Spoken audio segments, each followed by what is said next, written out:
শীতকালীন বেশ কিছু সবজি দিয়ে আজ আমি সবজি রান্না করেছি। এটাকে আবার লাবড়াও বলা হয়।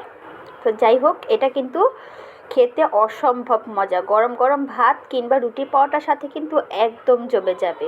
তো হ্যালো এভরিওয়ান, আসসালামু আলাইকুম। সবাই কেমন আছেন? আশা করি সবাই ভালো আছেন। তো চলুন ভিডিওটি শুরু করা যাক।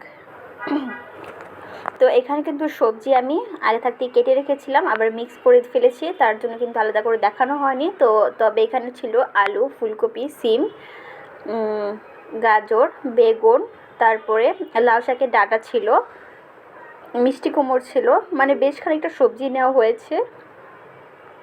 আর এখানে লাউ শাকের পাতাগুলি আলাদা করে রাখা হয়েছে, কারণ এগুলো আমি লাস্টে ব্যবহার করব তার জন্য। তো যাই হোক, এখন আমি মূল রান্না চলে যাচ্ছি। তো এখানে আমি পেঁয়াজটাকে হালকা ময়াম করে ভেজে নেব।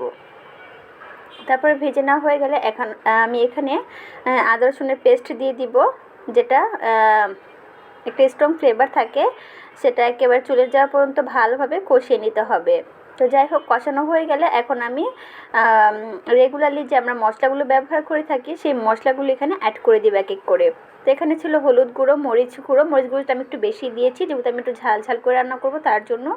তারপর দিয়েছি ধনিয়ার গুঁড়ো, পরিমাণ মতো লবণ, মানে বেসিক মশলাগুলি আর কি দিয়েছি। তারপর ভালো করে এটাকে কষিয়ে নিতে হবে একটু পানি দিয়ে। কষাতে কষাতে যখন একটু মশলা থেকে তেল বের হতে থাকবে, তখন আমি এখানে দিয়ে দিব এই যে সব সবজিগুলো, মানে আগে যে সবজিগুলো আমি কেটে ধুয়ে পরিষ্কার করে রেখেছিলাম সেগুলি এখানে অ্যাড করে দিব।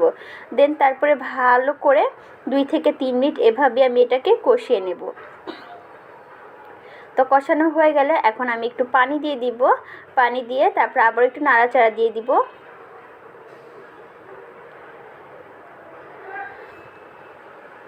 নাড়াচাড়া দেওয়া হয়ে গেলে আমি একটু ঢাকনা দিয়ে ঢেকে রেখে দেব বলক আসা পর্যন্ত। তো কিছুক্ষণ পর দেখো বলকটা চলে এসেছে ফাইনালি। তো আবার একটু নাড়াচাড়া দিয়ে দিব। এখানে কিন্তু আমি শালগম ব্যবহার করেছিলাম, যেটা বলতে কিন্তু একদমই খেয়াল ছিল না। কাঁচা টমেটোও দিয়েছিলাম, মানে বিভিন্ন রকমের সবজি দিয়ে যে লাবড়াটা রান্না করা হয় সেটাই রান্নার করছি। তারপরে আমি এখানে কাঁচামরিচ ফালি দিয়ে দিয়েছি বেশ খানিকটা। আমার সবজি কিন্তু প্রায় 80% মতো কুক হয়ে গিয়েছিল। তখনই আমি এখানে ওই যে লাউ শাকগুলি ধুয়ে কেটে পরিষ্কার করে রেখেছিলাম সেগুলি এখানে অ্যাড করে দিব। তো লাউ শাকগুলি দিয়ে ভালো করে আমি নাড়াচাড়া দিয়ে নিব। আর আমি কিন্তু বেশ খানিকটা কাঁচামরিচও দিয়েছি, কারণ কাঁচামরিচটা পরে দিলে ফ্লেভারটা কিন্তু ভালো আসে আর খেতেও ভালো লাগে। তো লাউ শাকটা দিয়ে ভালো করে আমি নাড়াচাড়া দিয়ে ঢাকনা দিয়ে ঢেকে রেখে দিব। আর অন্য চুলায় আমি মসুর ডাল, যেটা সিদ্ধ করতে আমি বসিয়ে দিয়েছিলাম একটু লবণ আর একটু হলুদ দিয়ে। তো সেটাও কিন্তু সেদ্ধ হয়ে গিয়েছে। সেদ্ধ হয়ে গেলে এখন আমি ওই যে সবজির মধ্যে কিন্তু আমি মসুর ডালটা অ্যাড করে দিব। দেন তারপর একটু নাড়াচাড়া দিয়ে এখন আরও 5 মিনিটের জন্য আমি এটা রান্না করে নিব। 5 মিনিট পর এটা রান্না হয়ে গেলে এখন আমি এখানে বেশ খানিকটা ধনিয়া পাতা অ্যাড করে দিব। আর যেহেতু শীতকালীন সময় ধনিয়া পাতা অ্যাভেলেবেল রয়েছে, আর ধনিয়া পাতাটা দিলেও কিন্তু স্বাদটা বেড়ে যায়।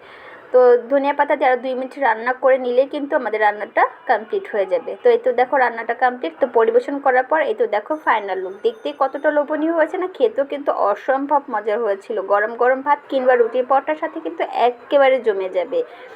চাইলে তোমরা একবার হলো ট্রাই করে দেখতে পারো। ভিডিওটি ভালো লাগলে like, share, comment and subscribe করে পাশে থাকবে। তো আজ এই পর্যন্ত, আবার অন্য কোনো ভিডিওর সাথে নিশ্চয়ই দেখা হবে। আল্লাহ হাফেজ।